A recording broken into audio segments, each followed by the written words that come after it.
Welcome into another episode of Outside Shots. Man, it's been a little bit. It's been a little while. But, we're back. We're live.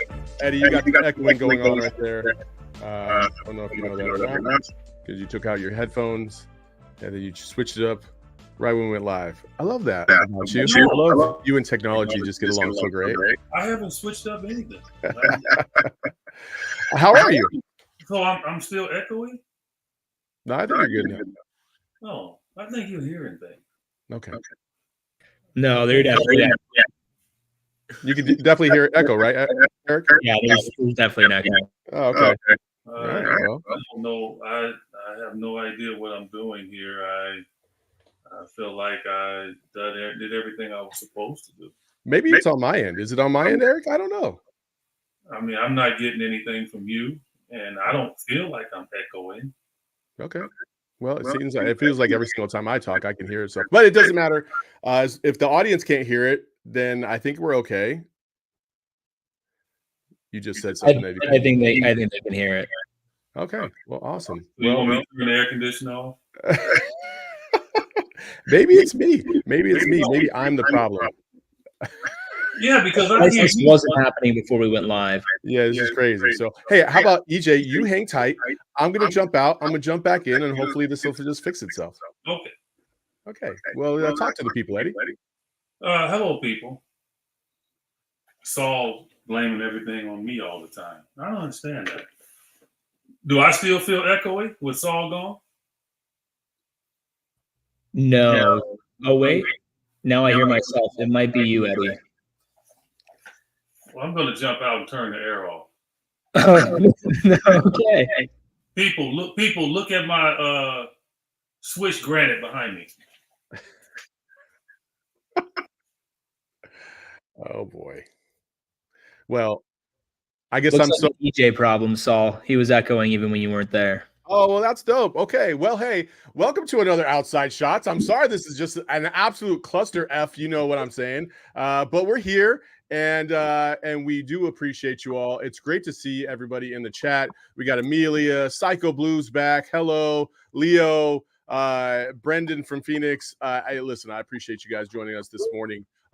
We had some technical difficulties. EJ's going to try and figure out his stuff on that end, but that's okay. But as always, we do appreciate you all for joining us this morning. It's been a heck of a last couple weeks. We haven't had a show for a while, but now we're back every Monday morning at 9:00. You can expect us to be here. But the great thing is that EJ's excited to start another. I guess you can call this kind of like a refresh, a rebrand, if you will. Another season of this show. So we really do appreciate you all for taking the time out of your Monday morning. Hopefully this will start your week off right, because Lord knows we all do not like Mondays. So, but in the meantime, obviously, I'll recap a couple things before we get to Al McCoy, the legendary broadcaster who passed away over the weekend. And we will definitely get into him. We have Tim Kempton joining us here about 9:15-ish. So how do I sound now? How do I sound? Hey, look at the man. He finally fixed it. How do I sound? You sound good. All right. Okay. Might have to crank his volume up there, Eric, but yeah, I think you're good, man. Anyway, I was just telling the people that we've been gone for a couple weeks. A lot of things have changed. Obviously, I've removed myself. Well, I've removed myself. I shouldn't say that. That sounds like, like I just didn't want to be there anymore. But obviously, I'm no longer at PHNX, as most of you all know. And EJ has been giving me crap the whole time. He basically said that Espo forced me out and took my position, which he did take my position. But Eddie, come on, man. You just keep it real with the folks. You know that didn't happen. First of all, people can get paid a little bit more money and then be demoted. That's happened to me before. You think I guess you could say elevation is relegation? Is that what you're trying to say? Yeah, you put a little title on you to make you feel good, but then they took some of your money. I mean, I'd rather be at the bottom of the rung and still get paid. Hey, listen, man. I feel pretty good with where I'm at. Espo's going to do a fantastic job as the GM. And listen, man. Really? I think he did a good video. He did a good video on Al. That was I'm gonna tell you fantastic. something. I want Espo. I'm gonna say this live. Matter of fact, I'm using that audio today on my radio show. My radio show is on early from 10 to 1 Pacific time. So right after this show, I'm right on my radio show and I'm hosting. So tune in, Sirius XM, NBA Radio. But I'm gonna use that. I'm gonna use Espo's audio on my show. I thought it was just that damn good. Yeah, no, he did a fantastic job, really covering the career and the legend that is Al McCoy, and props to him. He was I know he had been working on that for quite a while, especially as we, listen, we hear things through the rumor mill and we hear things through the grapevine, and sometimes you want to make sure that you're prepared for the just in case. And listen, Al McCoy was up there in age, and he was going through some things. And let's just start off there. Eddie, I think there's a series of kind of multiple parts that we can talk about with Al McCoy. But first, let's just talk about his relationship and his meaning to the Phoenix Suns organization before we get to like what he really meant to you and Tim, obviously, when he jumps on. Well, I mean, the history of Al is there. Everybody that's been around the Suns, they know about Al McCoy, and 51 years with the Phoenix Suns. In 1968, when a new franchise, NBA franchise, came to the Valley, Al McCoy had been in Phoenix a couple of years earlier, and he was doing different things at different radio stations and calling games. But Jerry Colangelo automatically spotted him, befriended him, and he became the voice of the Suns in their first year up until last year, spanning 51 years. And this is a guy, Saul, that came from Iowa, right? A guy that he did play basketball now. People need to understand Al did play basketball. So he understood the game. But here's a guy that learned how to broadcast, living on a farm, didn't have running water or electricity, but he had a battery pack radio, and on that radio he talked about the people that he would listen to, and try to emulate, as he really put himself into that position to want to do it, right? So he would emulate guys that we probably don't even know who they are. Burt Wilson, Don Dumphy. I've never heard of him. Bill Stern, Pat Flanagan. But we did hear these names, Jack Brickhouse and Harry Carey. And so he said those are the guys that he kind of emulated, and it grew from there. And lo and behold, man, it spanned 51 years, man, being the voice of the Phoenix Suns and no one else. He was never a free agent. He was always enthroned into that seat. And obviously I had a great opportunity to work with him a number of years as a host of other ex-players and ex-coaches that have worked with Al. And so we all have heavy hearts right now, but his journey, man, was unbelievable. Saul had to step out for a second. He told me to take him off screen. Oh, okay. So yeah, his journey was unbelievable. So, I mean, like when you think of Al McCoy and everybody that's on this podcast right now, and we're waiting for Saul to come back, I don't know what happened. What happened? This has been one heck of a morning. I'll tell you that much right now. Hey, listen, the wife is asleep. She won't answer the door. There's doorbells ringing everywhere. And I'm like, bro, do I really have to jump off my show to do this real quick? So I had to just go handle some. But you know what? That's what makes the podcast great. See, we could never do this on TV. This is why I don't like working from home. Yeah, but we can still never do this on TV. And I think people that listen, they get a kick out of the stuff that we might do or how off script we might be. So yeah, but I was just talking about Al, Saul, and just his journey. Yeah. And then just what he did for the Valley, and I agree with a lot of people in that Al probably should get a statue, and he should, he will go down as the best Phoenix Sun ever. That's how I look at it. When you think Phoenix Suns, automatically you should think Al McCoy first. And how many organizations can say that? A few can. Chick Hearn for the Lakers, you can argue that point. The Vince Scullys of the world. I mean, it's guys out there that you can argue that point. Hot Rod Huntley, who had a tremendous run with the Jazz. I mean, a lot of organizations can say that, but for the Phoenix Suns, we can honestly say that Al McCoy is in the argument as Mr. Sun. There's very few voices that, we don't get to listen to all the local broadcasts for a lot of these teams. And there's very few voices that you just know immediately when you hear that voice, you can associate them with a specific team or even a league. And Al McCoy has definitely been like that. Obviously, you mentioned Chick Hearn, and then obviously Vince Scully for baseball. They're just classic voices, and that's one of the things that over the course of the last decade, as I've gotten into this industry, and I've always paid attention. Keith Jackson back in the day with ABC and football, right? Like just had that kind of just that feel. You knew it was a big game when Brent Musburger was doing games. When Al McCoy was doing games, like there's just it's like coming home, right? Like you watch all these games. Or you're out there in the city, you're doing this, that, and the other, and you come home and you walk through the door, you feel good. When you turn on the TV and Al McCoy was there, you just felt like, okay, I'm home. This is where I'm supposed to be to watch my favorite team play because this guy's leading the charge. It was fantastic. And, I think the transition, one of the things that I think has been a little bit unfortunate about the industry is that we got away from, it used to be kind of a combo radio TV kind of deal. Now, then they separated it out, and then Al, obviously stayed on the radio side of things. When I know we all would wish to have Al McCoy doing play-by-play, and it never being moved. No disrespect to Kevin Ray, love K Ray, but Al's just a different dude, and I think moving on to this next little part, I think I was in 2015. I was it was my first year down at the U of A, and I had a journalism assignment, and it was to speak to somebody in the industry that I had a lot of respect for.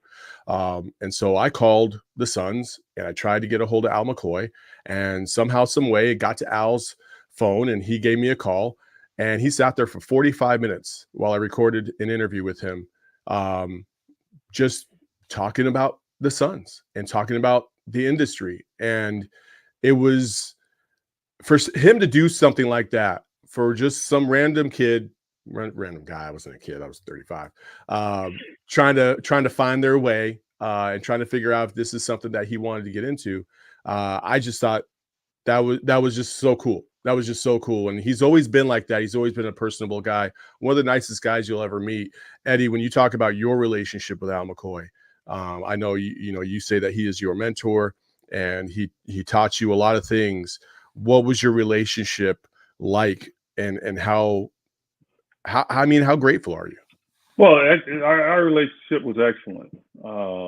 Look, he not only when I first called games, remember, he obviously called me my whole career a lot, so even on different teams. I've always told people on the show that I have probably 80% of my game tapes. And it was two reasons. One, I wanted to have that memory. I wanted to be able to show my kids what I could do back in the day. That was my first mindset. But also the other was I had an interest. I had an interest in actually going to TV when I was done.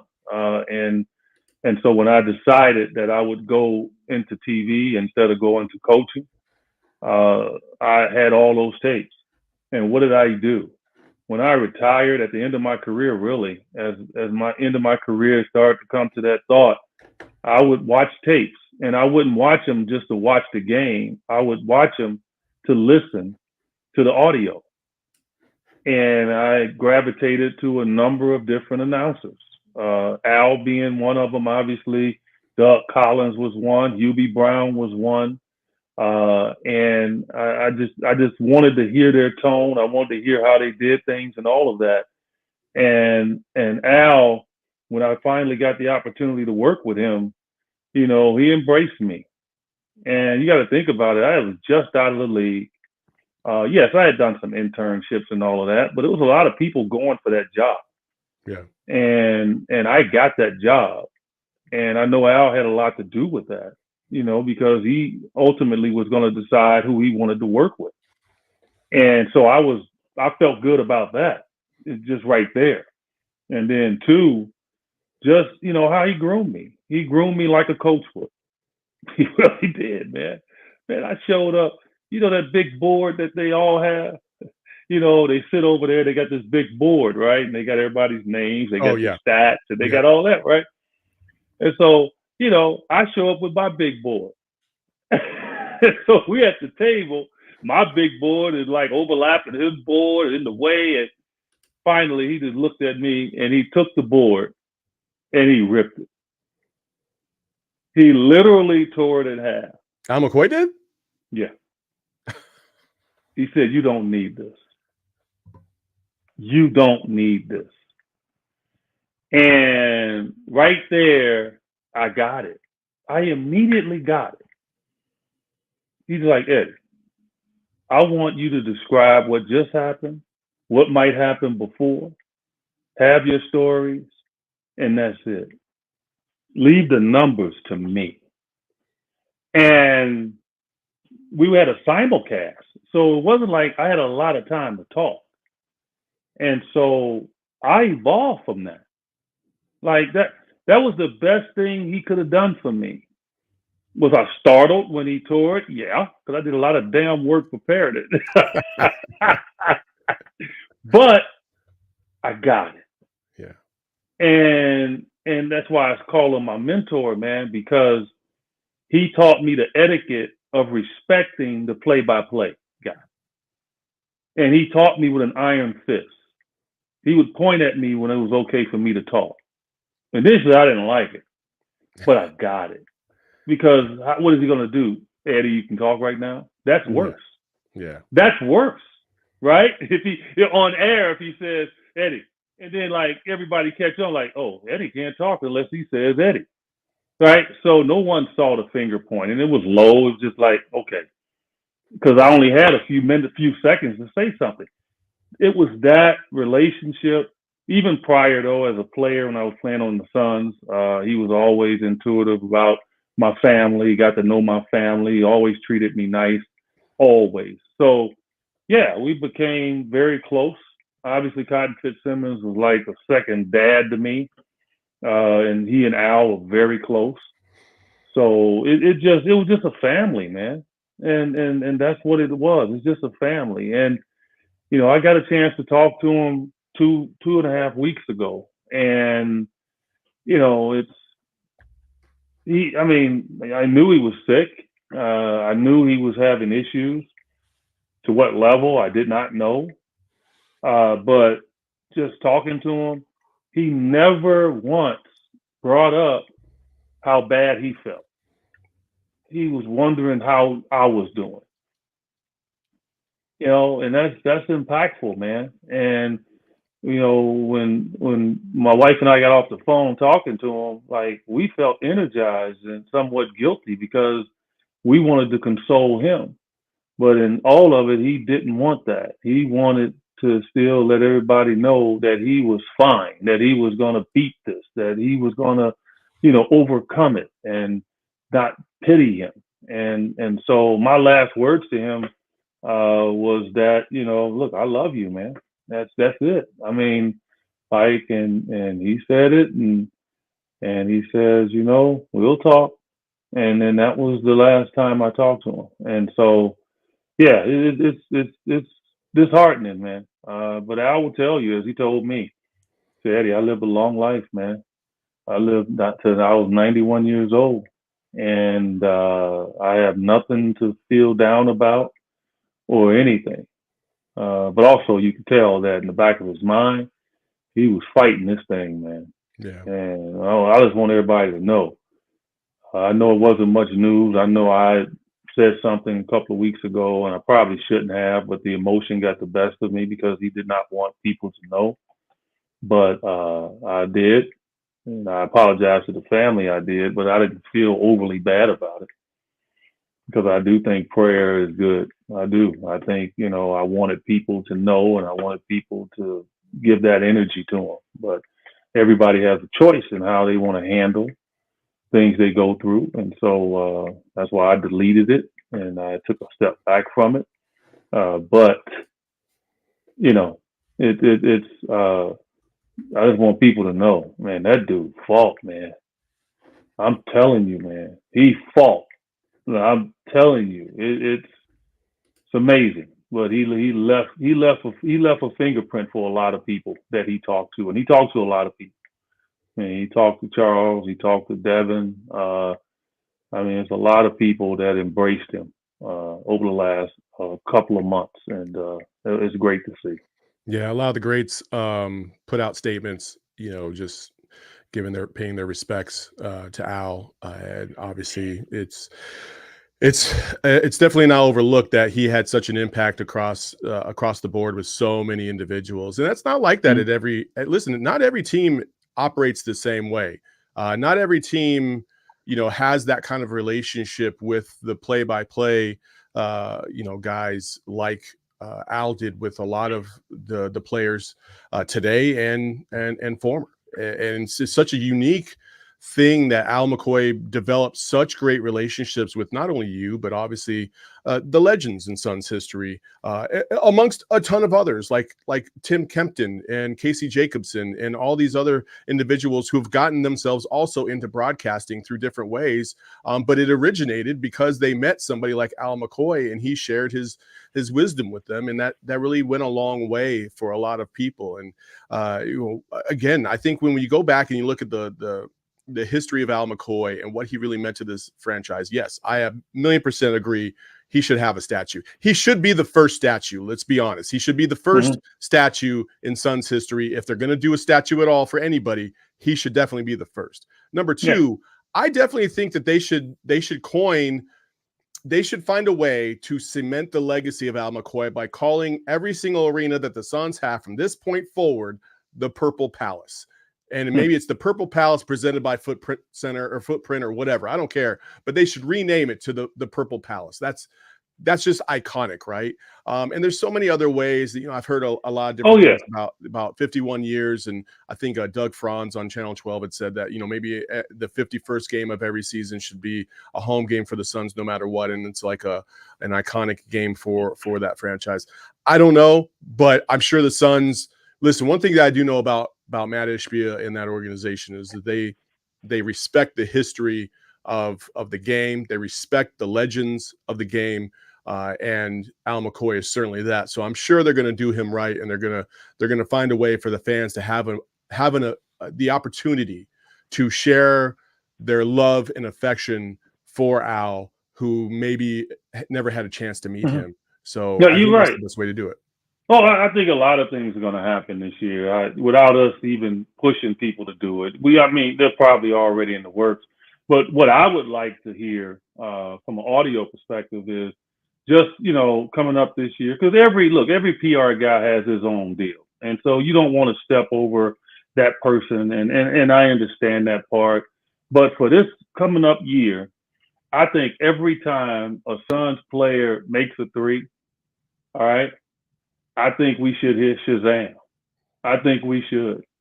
I think we should hear certain things like whammo, something that happens during the course of the game. I think that audio should automatically say it before the PR guy can say it. And just for this year. And just to let people remember, the catchphrases that Al had. You just think about all the catchphrases. Shazam, as I said. Whammo! Oh, brother. Heartbreak Hotel. Yeah. When the Suns would lose a game. Do you believe it? Put this one in the old deep freeze. Yeah. Like a swisher woo for two. Zing go the strings. Yeah, that's my favorite one. Time. So it's all those things. And as you said, the Purple Palace. So many catchphrases that he had. So many nicknames that he threw out on guys. With Walter Davis, the man with the velvet touch, Sir Charles, Thunder Dan, the old show, Oliver Miller, Dick Van Arsdale. He called him the Flying Dutchman, the Nash Rambler. So it's just so many names, so many catchphrases that I think we can play with this upcoming year to honor Al, and I'm sure that's what will happen. Yeah, I'm absolutely sure that that's what's going to happen.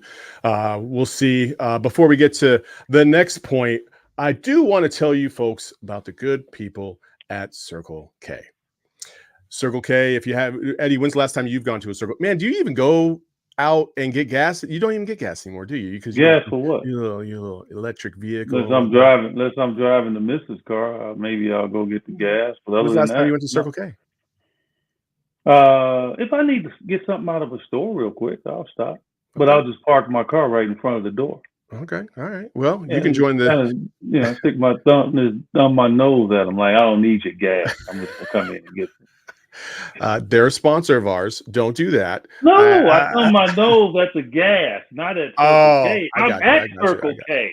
Gotcha. I got you. Well, hey, listen, I just went to Circle K on my way to fuel up to go out to the Cardinals game yesterday. Unfortunately, they lost. But Circle K is where it's at. It's convenient.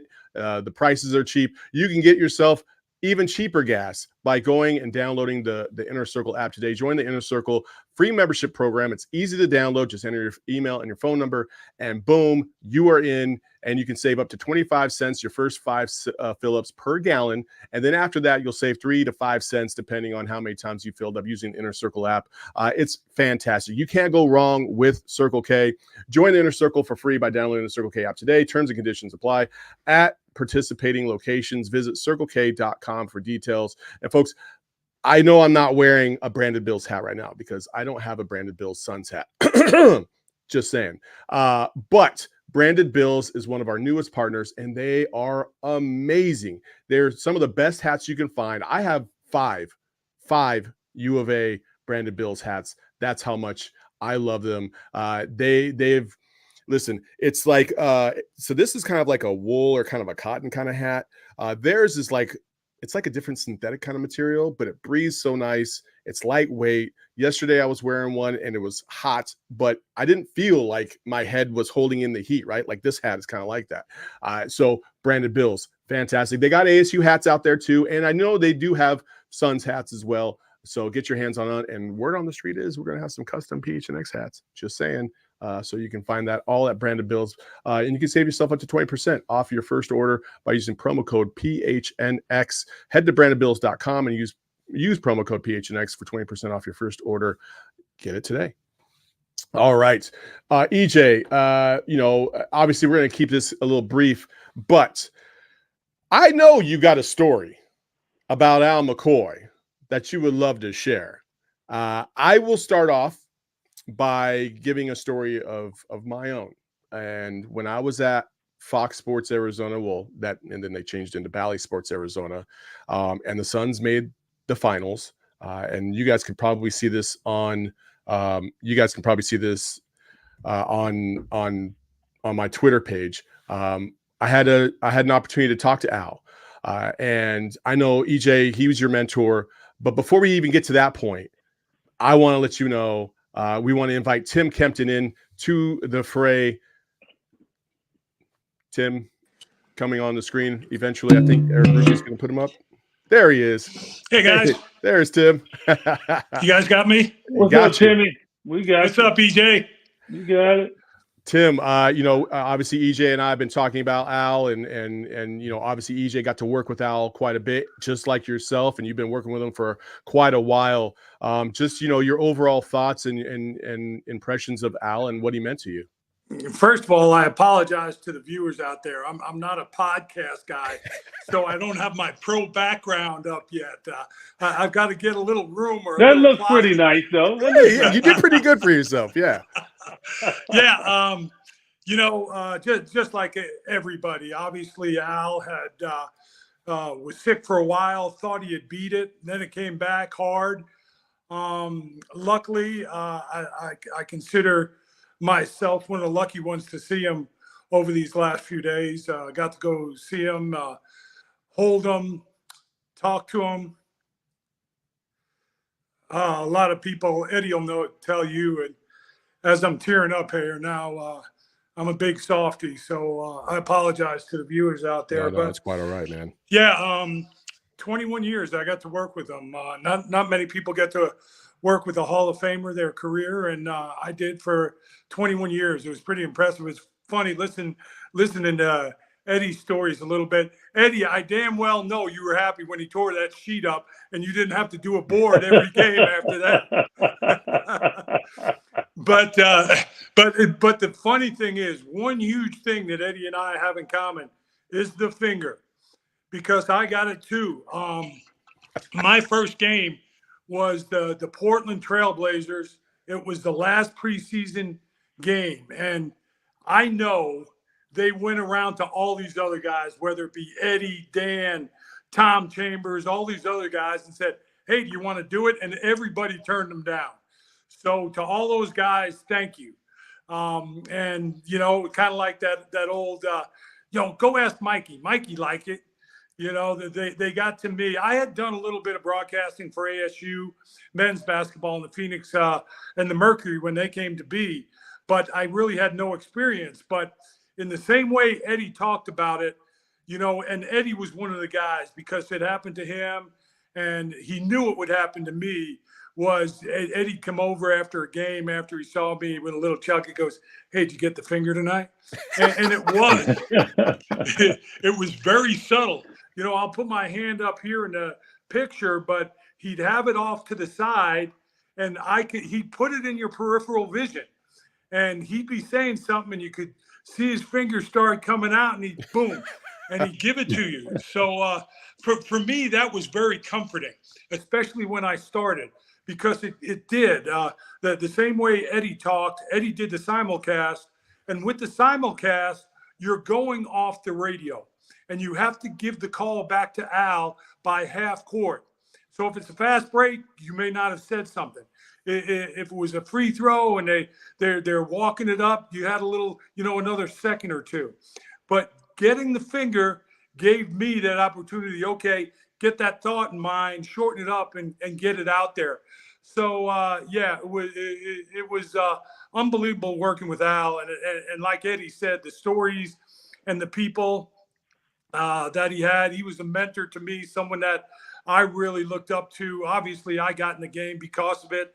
I didn't really have aspirations. My aspirations to get it were to get in coaching. And I thought, being with the radio to start, I'd be on the road with the coaches. I'd see other coaches around the league that I worked with.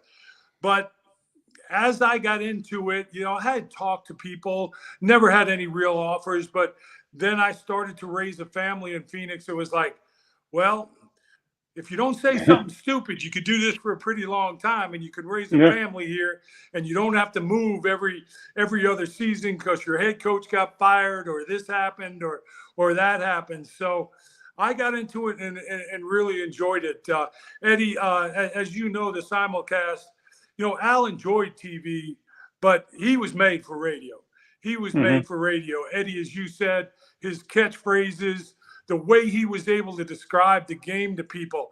And I always talked about it. The catchphrases, a lot of times people have catchphrases to draw their attention to themselves. Yeah. But Al's catchphrases were for the moment of the game. Like when he said Shazam, you knew it was a three-pointer. Zingo the strings, you knew it was a jumper for somewhere that was nothing but net. So, his catchphrases were for the audience to make them feel that they were there. And those were the two most important things to Al, were the game and then the audience. The game was the best thing. We need to respect the game to get it out there, and then the fans, because without the fans, you have guys in short shorts running up and down, playing a pickup game. So those were the two things that Al wanted to get across: is respect the game and respect your audience. Look at you, giving a sentimental feel to giving the finger. I never thought I'd see that. Look, and initially when he did it did feel like the finger. But Tim, I want you to talk about his toughness, because Saul said, "Eddie, do I have a story?" We all have stories about Al, My best story was he got on the bus one time and he was sick as a dog. And he looked at me and said, Eddie, you might have to do the game tonight. And I was like, what? And that was like my second year of doing it. I was scared to death, but I was going to welcome the opportunity, right? Yep. And I thought he wasn't going to do the game. And so I started to get myself ready for it. And then when the game started, he said, I don't know if I'm going to be able to get through this. Man, this dude, he called that game like it was game 7. Like, I mean, so when you talk about toughness of Al, right? And it showed us at the end of his life how tough he was and how he fought, obviously, the dreaded disease that he was dealing with. Just talk about a situation where you understood how tough this guy was and how much he loved the game of basketball. First of all, I just want to touch on that, Eddie. So I came in with Al. My first season was his 30th. So, you know, one of the things that was always funny, we get to the end of the year and Rick Wells or whoever was running the broadcast department, we'd have our, you know, they'd call me up and say, hey, we'd love to have you back. And I said, well, what about Al? And he goes, yep. Said he thinks he's got 2 more years. So that started at the 30th season. And I think I got 2 more years. And so think about that. He was 69 when I got with him. People are retired for 10, 15 years already by the time he's got, I got 2 more years. But Eddie, talk about the toughness. I mean, I don't know if a lot of fans, some fans probably do. I don't know how many of your listeners, but our positions are no longer, the radio position is no longer courtside. So not only you talk about the mental toughness and everything, there have been times when Al and I have been up in the stands, and I don't know if it's enthusiasm or excitement or people, you know, just coming. But like there have been times when people will come up and we'll be on air. We got headsets. The game's going up and down the court, and a fan will come up with his book, and they'll be like, Al, can you sign it? And Al gives them a forearm shiver to push him away and look at him like we're making the call of the game. Can you leave us alone? But so not only, you know, everybody talked about his stature, but he was pretty tough, especially once we got up in the stands and we had to fight for our positions, you know, on occasion. And that goes back to that Boston Celtics series. You remember, Eddie, he's told that story plenty of times where they were actually up in the stands. And back in the day, you could bring your own beer into the Boston Garden, and there were 2 or 3 guys sitting next to him. They got cockeyed drunk, and one of the guys fell on him, and I literally had to shove him off in the stands. But yeah, his toughness and again, Eddie, you can tell fans and your listeners much better, but 75, 80, 85 years old. Up and down a plane, 2 o'clock in the morning, grabbing your luggage, getting on the elevator, getting to the room, and then being ready to go that next day. You ready to go, partner? Let's do it. You know, yeah.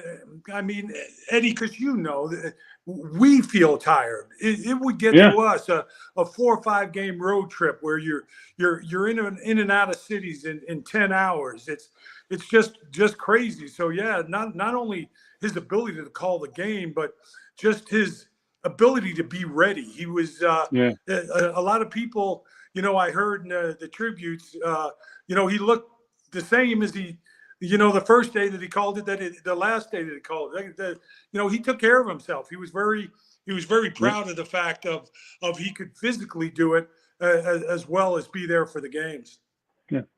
Yeah, you know, I totally agree. I didn't know him on the level that you guys knew him. We had a couple interactions. One of the interactions we had, and I was getting into this before we brought Tim on, was you know, being able to go to his house. And what was crazy about that experience was he was very proud of his house. It was very minimalistic. Love Glendale. You know, yes. Love Glendale, yes. by the way. Very proud of Glendale. Absolutely. But after we were done doing our recording for the final stuff, he gets up. He's like, oh, let me show you guys something. And he takes us over to his piano. He was like, this is like my prized possession. And then he had another award that had nothing to do with basketball that he was so proud of. And that to me told me, like, this dude is he's just unique and he's different, because a lot of people would be like, oh yeah, look at all my awards, or here's this for basketball or whatever. I got to meet Magic, or I got to meet Michael, or whatever. Right. not Al. Now, Al was all about the profession, but he had such a passion off the court as well, and being a pianist and really loving jazz and things of that nature. And But he's a basketball player, so at heart, oh, 1,000,000%. He just didn't have the size, right? He didn't have the strength to play it, but he actually acted like he was an athlete, a basketball player. And that's what Tim's saying, how he persevered through all the travel and the hard, the energy he had to extend to himself. And then even at the end, and Tim, I don't know if you heard this, but you obviously was there with Al and you talked to him, is that he didn't want you to have pity for him. Like, he wanted to still show strength, man. And that, to me, man, just says a lot about the person, but it didn't surprise me. It didn't surprise me about him at all. Yeah, if I can add two things. You brought up the piano. Early in my career, we still weren't traveling, in and out of cities as much. So the first couple of seasons we did, and Eddie, you know this, he had a couple of haunts on the road. And every once in a while, we pull into a city, the all older cities, San Francisco, Seattle, and we'd be getting off the bus, and he'd give me a little head nod. He goes, "You want to come with me tonight?" And we go into these old joints, some of them downstairs. You walk in, smoke billowing out the door as we walk in, and I'm coughing. And Al walks in, "Hey, Al McCoy. Hey, Al, you going to play us something?" He'd walk over to the piano that they had in there. He'd play a couple of songs. We'd go up to the bar, wouldn't pay for a drink the whole night. We'd have a meal or whatever, and Al would catch up. So that part of the travel back in the early days, he really liked. He had his friends and his places around the country, and I got to see a couple of them in the early days. And just another note, and I know I'm all over the place here, guys, so thanks for bearing with me. Mm-hmm. But Al, Eddie, you mentioned Al and everything. Harrison Barnes could be the most known Iowa player in the world. Al loves Iowa. Williams, Iowa. Went back there for the 4th of July every day. Would ride in the car in their parade. Loved Harrison Barnes. Loved Iowa. The Drake Bulldogs. Best university in the world, according to Al. Loved the Drake Bulldogs. Every time we played Harrison Barnes, whatever team he was on, Al would give everybody the whole background of where he grew up and everything. But yeah, Al loved Glendale, loved Iowa, Williams, Iowa, and the Drake Bulldogs. And Sanderson Ford. Huh? What's that, Eddie? And Sanderson Ford. Sanderson Ford. Yeah, and that's another thing. Eddie, when I first come out and I heard you guys, Al was about relationships.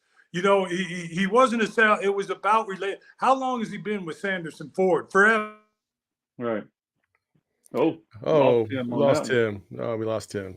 That's all right. I mean, listen, I the stories that you guys could tell, we could go on all day about, right? And just that glimpse, I think everybody just kind of got a glimpse in that story about going into some of these places on the road, and him kind of giving you a little wink and let's go over here, and him just jumping on a piano. And I can imagine it. I can envision it. And I wasn't even there, right? Like, it just seems so Rat Pack-ish and really cool that you guys got to experience that with Al McCoy. That's just amazing. It was really amazing. And I might add too, his road dog, he has a lot of friends around the league. But his road dog, when I was with the Suns and when Tim played, was Joe Prosky. Mm-hmm. And so my heart's heavy for Joe Prosky as well, because he definitely lost a dear friend. Those two guys, man, they were on the road like no other. They were two of the funniest guys you ever want to see, with those two guys on the road. For sure. Tim, you still there? Tim, we got you back. Tim? I don't think you can hear us. That's all right, Eric. We got to wrap up the show anyway, so that's fine. Tim Kempton, we do appreciate you for joining us. Yes. Thank you so much for sharing your stories. And listen, man, there is never ever going to be a time, where emotion is not okay, right? Like that's the beauty of this, is like when you lose somebody that's so close to you, it's okay to show grief. It's okay to feel, a little bit of, sadness. But also the great thing about Al McCoy is that he did live a long life. And we all are so appreciative that we got to spend a majority of our son's time with Al McCoy. You know, and so just, you know, I appreciate that. Thank you, Eddie, for sharing your stories as well. And again, there's more stories I'm sure that are going to come today. So follow or take a listen to Sirius Satellite Radio NBA Today show with Eddie and Justin Termini. Yeah. And they do it. No, it's just Eddie. Oh, it's just you. It's just Eddie. Oh, solo show today. No, not solo. Amin Al Hassan. You know Amin. I mean, a former Suns exec. Yeah, he's my co-host today. But Eddie is hosting the show, like you're hosting this podcast. I got you. Okay, so you know you got a new microphone at home and all that too as well. So yeah, people can tune in as soon as this show is over. I'm coming up here right after I get off, and the first hour is going to be all Al McCoy. So a lot of audio. I'm going to promote my man Espo, PHNX as well. For Espo putting that out. And so, yeah, there's a lot of Al McCoy. I got Jerry Colangelo coming up too, people. So you want to hear from Jerry Colangelo. I have him coming on my show at 10:30. The man responsible. Pacific time. Yeah. So yeah, it's going to be a good hour on Al. And, you know, so. There's two quotes I want to leave everybody with. One of them is, you know, I know everybody in the Valley is always wishing that the Suns will win a championship. And I know that there's been so many times where everybody's, you know, they've really hoped that we would win one for Al, especially while he was still alive, right? But I don't want anybody to give up hope on that, right? This could be the season. You never know. And to quote Shawshank, hope is a good thing, maybe the best of things, and no good thing ever dies. And then finally, to quote The Sandlot, one of my favorite sports movies, you know, and Al was a legend. And the difference between legends and heroes, as you know, is heroes get remembered, but legends never die. And in regard to Al McCoy, his memory will last for a lifetime, for a significant portion of us. So thank you to Al for everything that he did, not only for us in entertaining us, but also who he was as a person and what he meant to you, EJ, and Tim, and the rest of the Suns fans. And so, can I add this right quick? And look, Al would tell you right now, he didn't win an NBA championship with the Phoenix Suns, but he won a championship in the hearts of Phoenix Suns fans. And I think if he had a choice in how he was beloved in Phoenix for the work that he's done, or just winning a championship, I think he'd take the other. But yeah, this year is a perfect year to honor and celebrate. And I believe we have a tremendous team. You and I talk about more of that, and we have our podcast on Monday. Monday morning, 9 o'clock. Monday morning, 9 o'clock on Mondays throughout the rest of the year. But I think it's going to be a fantastic season. And it's right around the corner, people. Just imagine the NBA season is going to start here in a couple of weeks. Can you believe that? It's crazy. It is crazy. And so it's going to be a fun year, without a doubt. Before we do go, we did have one super chat by Psycho Blue, much appreciated. One of Al's final public statements about the Suns was calling them soft back in April.